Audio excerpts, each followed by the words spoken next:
Alright, welcome back to the channel. So we have the NAWCQ this weekend, and I wanted to do a tier list where I kind of like make predictions based on these categories. So we have always a solid pick, good but expect hate, if it's your day, but why, and okay stop. So essentially I'm going to be putting the decks. Now some of these, like, I really don't even think it's necessary to tier them, but you know, people always ask, oh, what about this deck, what about that deck? So I'll just put everything in here and then we'll go over it. But let's kick things off with if it's your day, because I think that it's very obvious that Lightsworn is definitely one of the better decks in Edison format for sure.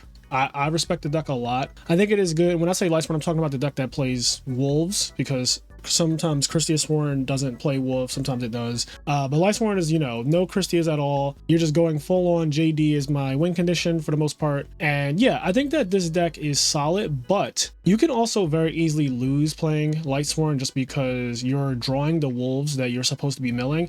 And this is something that has always happened to me whenever I try to take Lightsworn seriously. Like, I'll play it because when I watch other people play it, it looks amazing. But then when I pick it up, I'll play Solar Recharge and I'll draw Wolf and mill like Lumina and stuff like that. And other people will, you know, draw the Lumina and mill the Wolf. So literally, you know, it's one of those decks that if it's your day, you can absolutely do well with it. You can top. I just think that a lot of times it comes down to your mills. And I personally don't like playing tournaments in that way. If I had to, I you know, Value Turbo is the better deck for that particular thing. So that's kind of like my logic on it. And if we're going to be speaking about if it's your day, obviously Dragon Turbo is also there. I mean, if we're being all the way honest here, right? If you had to pick a deck and said, you know what, this weekend it's going to just be my day, Dragon Turbo is the best deck in the format if you're lucky. Like, if you're just drawing nuts, you're just drawing Future Fusion and card destruction over and over again, this is the best deck in the format and it's not close. Like, it's actually just not even close. But of course, the problem with it is that this deck bricks, and sometimes it's not your decision whether you win or lose a game. You can lose to literally anything. I make a joke that like you can lose to literally Archfiend Soldier and Mad Dog of Darkness, which are two actual normal monsters beating you down, because sometimes this deck doesn't draw an out to very basic aggression and you just lose. You just draw like a really bad hand. If you play this deck or if you ever seen this deck lose, you know exactly what I'm talking about. But if it's your day, best deck in the room, hands down. Okay, surprisingly, a deck that I think is good but expect hate is GBs. So GBs has been getting a lot of popularity in 2024. This is probably the best year in Edison format for GBs. It has a lot of tops now. It's won at least one tournament. And yeah, it's just been doing well overall. So I think everyone has to respect it. It puts more eyes on this deck, which is a bad thing for this deck because, for example, there was a long period of time where Cyber Dragon really wasn't being sided anymore. And I think that we're still kind of in that, but we're slowly getting out of it because people are realizing that Cyber Dragon has a lot of value against more than one deck on this tier list, the other one being Machina Control. And I think that I'm actually just going to put Machina Control up here now. So let me grab this. So same thing, because I think Cyber Dragon is just creeping back into side decks, essentially because these two decks are just a thing. They're real. You have to respect them. They've both been topping a lot this year. And yeah, they were known about, of course, everyone knew about GBs, everyone knew about Machina Control, but now people are taking them to Ultimate Time Wizard tournaments, to taking them on, like, you know, the real online tournaments, stuff like that, and doing well. And so yeah, me personally, I don't sleep on these decks when I see them, and I do have cards in my side deck now that are geared towards these matchups.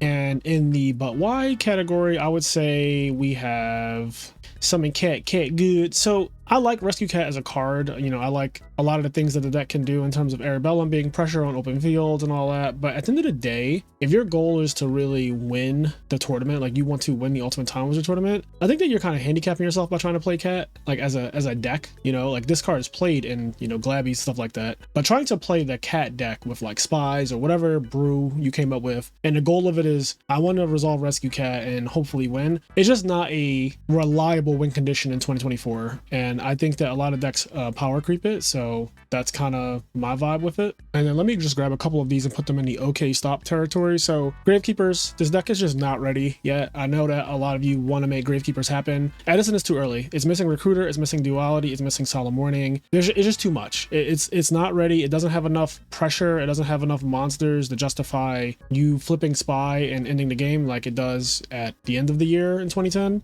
Like, the deck just feels very, very mid in Edison format. And of course it can steal wins and all that, but I think at the end of the day, this is not worth the squeeze. Like they say, the juice isn't worth the squeeze. That's how I feel about Gravekeepers. It's just not worth it. You're gambling, you're hoping to draw a Royal Tribute or whatnot, and hoping that it actually hits your opponent hard enough that they lose. But people main and side deck back row removal in Edison format way more than they did when I won the YCS with this deck. Like, I side triple Dust Tornado. A lot of people also side multiple copies of Dust Tornado and things like that, and it just cripples this deck a lot. Also, I feel like if your opponent ever gets to jump on you, this deck suffers quite a bit. Like, if you're down, this deck doesn't really have a recovery plan, and I think that's really bad. Same thing for like anything Ancient Gear, unless it's maybe the Mausoleum Frog deck, but you know, you're not playing a dedicated strategy for this. Same thing with Six Sams. This deck is just not ready yet. Macrocosmos, I'll put Macrocosmos in, but why? Because I understand why you will want to play something like this. The meta is always, and Yu-Gi-Oh, I think the meta is always graveyard dependent for the most part, right? And that's why a deck like Kashtira was able to be, you know, tier 0 for a format. Like, there's an entire format named after Kashtira, and it was topping and winning pretty much every event during that time.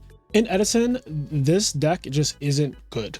The problem with it is that, and I say this all the time, you need to draw a number of Macrocosmos and Deep Fishers equal to the number of back removal cards your opponent draws +1. So if they draw 2 Dust Tornadoes, you need to draw 3 Macrocosmos / Deep Fishers, but you can't guarantee line that up the way you need it to, right? If you draw just 2 Deep Fisher or Macrocosmos type cards and your opponent draws MST and Dust Tornado, well, now your deck doesn't do anything. Like your DD Survivors and stuff, they don't do anything because your opponent got rid of both of your removal things. So the issue that happens is you end up drawing too many of them, and your opponent sometimes never sees a back row removal card, and they end up going like, okay, I got an opportunity to Caius, and because you just have so much going on, they just end up Caiusing your monsters and stuff and attacking you. They leave you with the Deep Fishers, they leave you with the Macrocosmos, they just go for your life points, and you lose because your cards don't actually defend. You have like Starlight Road, Dark Bribe, multiple Macrocosmos, multiple Deep Fishers, and you just get attacked to death by regular things that any deck can do. So yeah, that's kind of why I say, but why? Like, I understand why you would want to, but it's also like, I think that you're stressing it too much trying to play this deck and hoping that you run into like frogs every round, which, by the way, I think that you actually just can fully lose to your best matchup, which is probably like frogs or Lightsworn, because those decks just do more things than play with their graveyard, surprisingly. Same thing with like this, you know, Godless, any kind of Godless Monster Mash deck. I would also say X-Sabers are not really ready. Like, you could argue that they might be in this tier, but like, honestly, I think that, again, the next pack, the Shining Darkness after Edison format, makes this deck one of the absolute best, period. But in Edison format, it's just missing too much. Boggart Knight, Dark Soul, Partial, it's too much that you don't have, and you're filling your deck up with cards that are like better in other decks. And that's kind of my issue with it. It's really hard to resolve Fall Troll a lot of the time. So yeah, I'm just not really a fan of this. Gemini, I would say in this, like, why? Unless you have a really good build for this, I don't think that this is the deck to try at this Ultimate Time Wizard tournament. I've yet to see one that has convinced me that this deck is super real, so I'm honestly losing faith in Gemini as a strategy. Like, it always seems like it doesn't do enough. Like, when it pops off, it's amazing, but I think that it's so coin flippy, or even less than coin flippy. Like, it might be one of those things where you pop off like in 30% of your games, and that is not very good. Because if that's the case, I'd rather just play something like Dragon Turbo. Like, if it has to be my day for my deck to function, I'd rather just be playing something up here. And likewise, if we're talking about if it's your day, of course, like Lightsworn, Christy Sworn, they're both in, you know, they're all in the same category, right? Like, this deck has really, really good matchups against Frog decks and Dragon Turbo, because Christia literally is game against those decks for the most part. But it bricks, you know, it draws awkward hands, you know, too many Solar Purity and Lights, too many Christias that you can't actually summon. Deck Devastation Virus is a problem for like everything in this category. So yeah, I'm not really too big on these personally, but I acknowledge that they are good decks and they could absolutely do well. I'll be shocked though if something like this won the tournament. Not to say that it can't happen, but I just feel like at this point, the decks that are winning and doing well are often the big three, of course, Blackwing, Value, and Hero Frogs. And these decks always come close, like Christy Sworn, Lightsworn, stuff like that. But rarely do you see them win a tournament. It'll be like once in a blue moon. And so that's kind of why I go back to the whole if it's your day thing. Like, it's always going to be one person's day, you know, maybe once a year or whatever for all of these decks. And, you know, kudos to that person. But for the most part, like, I think if you're going for a decent chance of really winning the event, I'm not too sure about Christy Sworn, Lightsworn, and stuff like that. I could be wrong, right? It could be, there could just be so many frogs at the tournament or something, and like so many Dragon Turbo and so many of your good matchups that you ended up just doing well. Your bracket is nice, right? If you don't run into a lot of Blackwings, I feel like Blackwing is one of your worst matchups because of Deck Devastation Virus. You can say what you want, but that card absolutely destroys these decks. Like, it really ruins them. So Pure Fairies, I put it in the but why category. It's like, this isn't a bad deck, but it struggles. It struggles a lot. when the format has gotten so fast over the last couple years. Like in 2022, you know, the deck was playable, and I feel like now the juice just isn't worth the squeeze. Like you're just making the tournament hard on yourself. And I don't know what good matchups you have anymore. Like Hero Beat used to be one of your best matchups, but that deck it's not played as much as it was, and maybe that could be different for nationals, but I don't really see that many people playing Hero Beat, which is one of your best matchups. So losing that matchup and then GBs becoming popular this year doesn't seem good for fairies. Like I feel like this deck would have a hard time with GBs just because all your monsters are really weak, like Alchemist and Angel and stuff like that. They're just easy to beat over by virtually every Glad Beast. 1300 and 1400 are not good stats. And then Chariot has to just be absolutely insane. So I'm just thinking about the GB players that are going to be at this tournament, and I feel like fairies will get swallowed up by that. Norlaris, this is another one of those, but why? I was almost going to put this in if it's your day, but to be honest, I don't know how it could be your day when people are just siding DD Crow. And it does just straight up lose to DD Crow. Like you're playing a worse deck than pretty much every other deck, except you have this one really broken trick where you Phantom of Chaos and reset both players to 0 cards and like go into top deck mode. Your deck ideally sets up a graveyard to top deck better than your opponent. But I think at the end of the day, like, I don't know about other people. I side Crows. I see a lot of good players side Crows. I feel like that alone is already annoying for this deck. And then there's also other things that just randomly are good against it. Compulse, Karma Cut, stuff, a Book of Moon randomly, just like so many things that stop you from doing this. So even though this one European Nationals last year, the Ultimate Time was a tournament, I think the guy lost round 1 and then he went like 10-0 or something to win the whole thing. So shout out to him, but we haven't seen his deck do anything since then. Like literally it's been a full year and I haven't seen his deck do anything. So I'm putting it in the but why category. And the same is true for any kind of like quick draw deck. We all know at this point, like Edison has changed a lot since 2010. This deck was the deck that actually won the entire tournament. I do not think that you can do that in 2024. Like God would have to be absolutely on your side for you to make it to the finals and win with quick draw. And I'm talking about quick draw, not people who like change it. They take the quick draws out and they make a whole different deck and stuff like that. I'm talking about like you were playing basically Jeff Jones' deck from 2010. Like you changed it to modernize it, but the quick draws are still in there. The dandies are still in there. The Raikos, hamsters, and stuff like that. Like it still has the same core. I don't see this deck winning. In terms of always a solid pick, first one in this category is going to be Black Wings. I think that Black Wings is like, what matchup is Black Wings really afraid of that much? Like, I feel like this deck, even though you could argue like, oh, Lightsworn sides Consecrated Light, or I don't even like what matchups is Black Wings afraid of? Like they're really like, I do not want to play against this. Black Wings has good matchups against Frogs, Amaryllis, Chain Burn, Quick Draw, Fairies, any kind of deck that just gets that gets obliterated by Deck Devastation Virus, which is actually so many of them. All the rogue decks are just kind of gate kept by Black Wings. Like literally, if you play against for the first couple rounds, if people bring bullshit decks, I think that Black Wings just literally obliterates those decks. Icarus Attack is too much for fake decks to handle. And then like the power creep of your cards, like Shura just being an 18 to 3200 attack monster that goes +2 is crazy. So yeah, this to me is always a solid pick.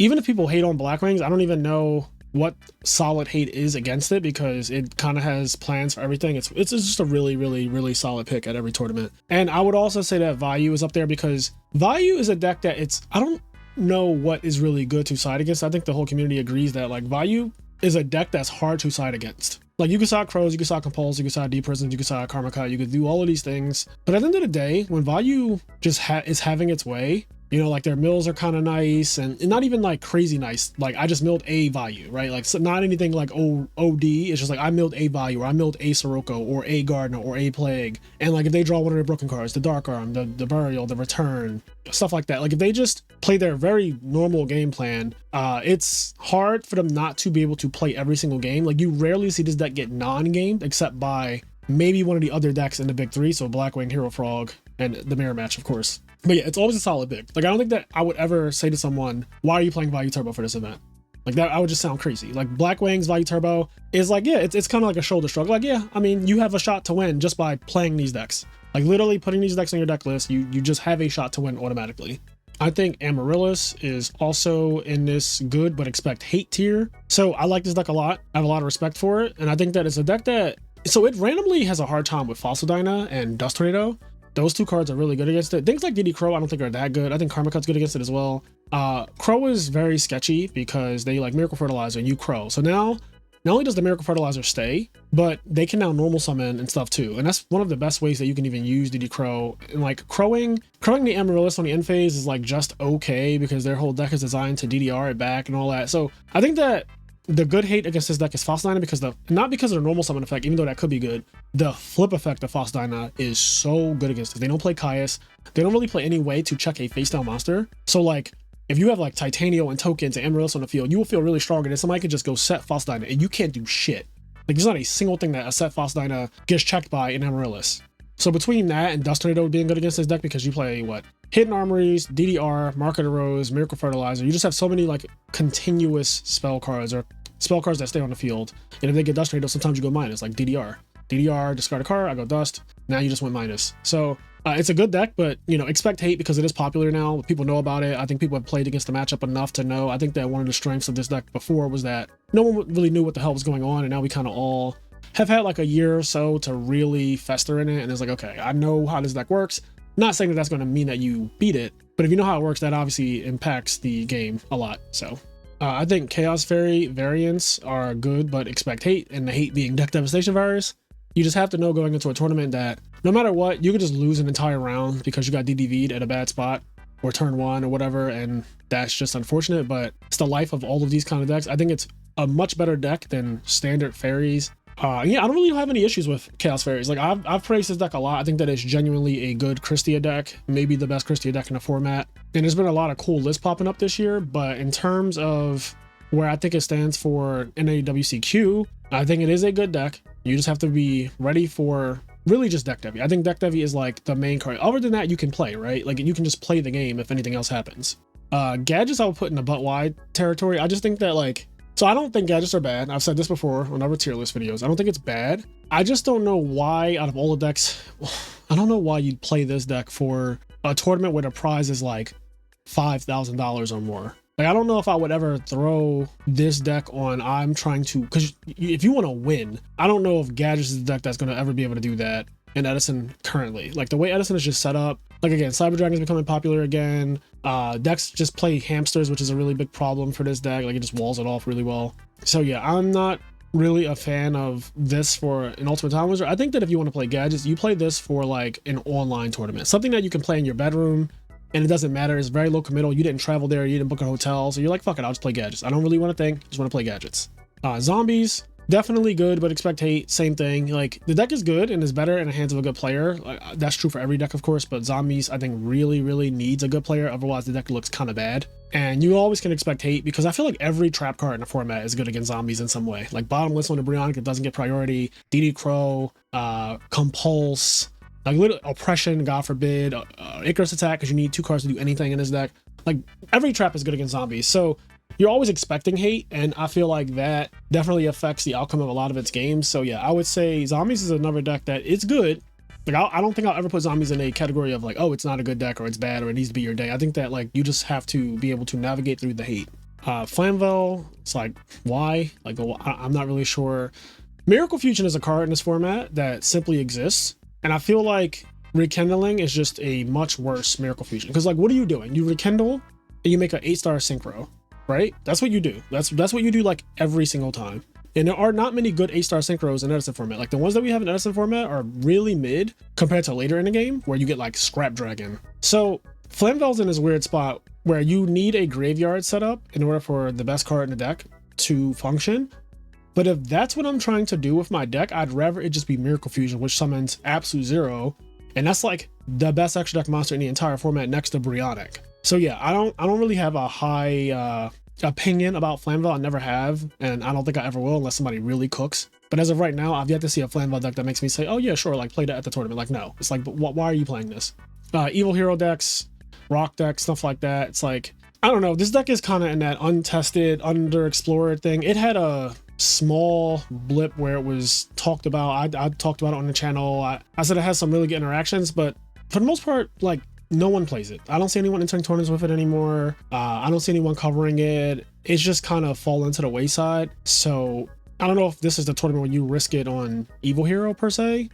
I think dragons, and these are like trap dragon decks. I think that all of the dragon decks are solid, honestly. But I also think that like a lot of them, from my perspective, come down to how often you see Future Fusion, because Future Fusion is just a tier 0 card in all dragon decks, basically. And yeah, like, this is just value turbo, but worse a lot of the times because you don't have the same level of explosiveness or the RNG of it all. Like Value could literally just mill, accidentally win the game off of milling. This deck plays the Hamster Echo Kai's engine usually, and the mills, when they, even if it's Wyvern and Red Med, it's like, okay, it's not like the craziest thing, you know what I mean? Like it takes, the way Red Med comes out in the end phase is so different from the way Arm Wing comes out on the main phase. It's just a very different vibe. But the deck is good. Like I genuinely think the deck is good. I think it has a solid matchup against like Amaryllis. I feel like we'll struggle with this because 2800 is usually a good thing for Amaryllis to have as a stat line, but this deck also has a 2800 monster as its boss monster that also brings out another monster. Then it sides into prime material if it doesn't already main deck it, and that makes you gain life on Amaryllis. It's just weird. Like I don't know. This whole deck kind of feels like it checks Amaryllis a little bit, but not many people play it, so you don't see that matchup often. But I've tested that exact matchup and I found out like, oh, I actually don't like the fact that I'm summoning Titanium and he's also able to just summon Red Mat and go plus on his summon of Red Mat. So he crashes, and then next thing you know, he says another monster next to it. Outside of that, Quackimero Drago is amazing. We're good against, you know, the two decks that are always a solid pick, right? Like this plays Quackimero Drago in the main deck. Can play up to 3 copies of it between the main and side deck. I just think that a lot of it comes down to like, oh, did I draw Future Fusion? Did I Gold Star Future Fusion? Did the Future Fusion resolve? And if those things happen, then this deck is really strong. But if it doesn't, then you can kind of fall behind and it's like, you have these awkward hands and stuff. So all frog variants, I think that right now, and I'm putting Hero Frogs here too, so I'll put like Hero Frogs and like frog variants, you know, like somewhere here. Regular frogs that don't play heroes. Okay, so here's the thing. People are very narrow-minded in Yu-Gi-Oh! In general. This has always been true. I've played this game longer than probably anyone listening to this channel, and competitively too. And I know that when a deck wins an event, or like when a deck gets super popular, or, you know, in the case of Hero Frogs and frogs in general, Substo has just been reprinted, and it's getting printed again in the Light of Destruction, whatever they're doing with that. But it's already been reprinted once as a secret rare, so it's more accessible. And on top of that, it won the last event, and it's more popular than it's ever been. Like the amount of people I see on Dueling Book playing Hero Frogs now, or just like trying it out or asking questions in the Frog channel, it's extremely popular now. And I would never say the deck isn't good. Like it's always going to be one of the best decks in the format. The problem is, and this is always an awkward thing, is that there's going to be so much hate, I think, for Hero Frogs going into this weekend's Ultimate Time Wizard tournament. I just think that a lot of people are going to maybe even overdo it on the amount of hate. Soul releases, DD Crows, Karma cuts, Fossil Diamonds, Pulling a Rug, Mask Restrict, like everything. People are going to throw the book, the house, whatever you want to call it. They're going to throw everything at this deck to try to stop it because they're all under the assumption that like, oh, I'm going to play against Hero Frogs every round. And that couldn't be more untrue in Edison. Like Edison is just a format that doesn't have that problem where you play against the same deck every single round. But I know how people get. They overside, they think that like, oh man, I'm like here to beat this one deck, and they just turn all their attention on it. So it's good, but I'm expecting a lot of hate because like I'm 99% playing Hero Frogs again. There's no surprise about that either, right? But I'm expecting there to be a lot of hate. And then builds have to change to accommodate for like the hate that you expect. So that's kind of what I'll say there. Coelacanth or Coelacanth, or however you say this thing. So I'll put this in this tier, like give it to your day. I think this deck is actually decent. I genuinely do like it, but I think that's just inferior to Hero Frogs and even some of the other frog variants that have come out recently. So I don't really see why you would want to play this unless you want to get kind of lucky, because you need to draw the Coelacanth. You need to also draw a way to clear your opponent's back row a lot of the time. And so many things can make this go wrong, but when it goes right, amazing deck. And I think this one may surprise people, but Hero Beat variants like Diva Hero Beat, I think that literally because Glad Beast is so popular, this is a solid pick right now. I also think that like Black Wings is extremely popular too, and this deck has a solid matchup against Black Wings, which is really hard to come by. Like this might be the only deck that Black Wings is like, I kind of don't want to play against this. Like this might be the only one out of everything on this entire list that Black Wings is like, that's the deck that I kind of want to avoid, is Hero Beat. And because of that, because Black Wings is the most popular deck in pretty much every tournament, like there are more Black Wing entrants in any tournament than there are any other deck. It's like Black Wing and Value take up so many entrants, Black Wing usually being number one. And I think Hero Beat having a really solid matchup against Black Wings, a solid matchup against the newly famous Glad Beast decks that are popping up. This is a solid pick. I'm not even gonna lie to you. Like this is actually a solid pick for this tournament. It's just something about consistency in a tournament that's going to be one day, 9 rounds of Swiss, most likely. You know, you want a deck that just like, it kind of draws the same way. You don't have these extreme highs and lows, and you know, it's so much variance. It's just like, yeah, my deck just does this thing And if I play well with it, it also will reward me, because this deck does require someone pretty skilled to pilot it to a top 8 finish. So yeah, I think that it's a solid pick. And for these last two, so we have Diva Hero and we have Chainburn. So Chainburn, I would say, but why? Like maybe high on this list, because Chainburn, if you play against people who don't know what they're doing, this deck is better. But if you play people who know how to play against Chainburn, then this deck is not that good. So that's just the long and short of it right there. And then Diva Hero, I would say in the same category as like, you know, frog decks right now, there's a lot of hate that is not necessarily for Diva Hero. Like, I don't think people are going to side for Diva Hero specifically. It's just that a lot of the side cards that hurt Hero Frogs happen to also hurt this deck, which is like Vanity's Fiend, False Dyna, Oppression, Karma Cup, Pulling the Rug, stuff like that. Like those cards actually just hurt this deck too.